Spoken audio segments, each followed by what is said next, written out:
আসসালামু আলাইকুম, আপনাদের সবাইকে স্বাগত জানাচ্ছি আজকের বিশেষ সংবাদে। আমি আপনাদের সঙ্গে আছি মিজানুর হাসান।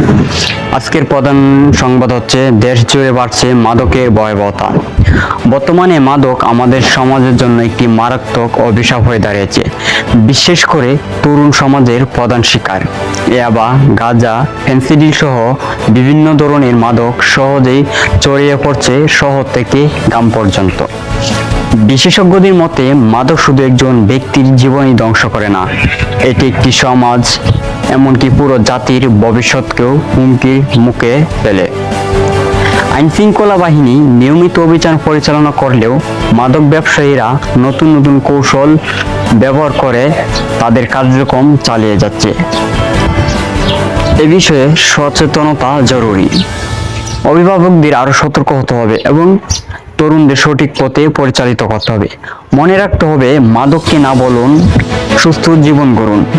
নিজে সচেতন হন এবং অন্যকে সচেতন করুন। সবাইকে ধন্যবাদ। আজকের সংবাদে আল্লাহ হাফেজ।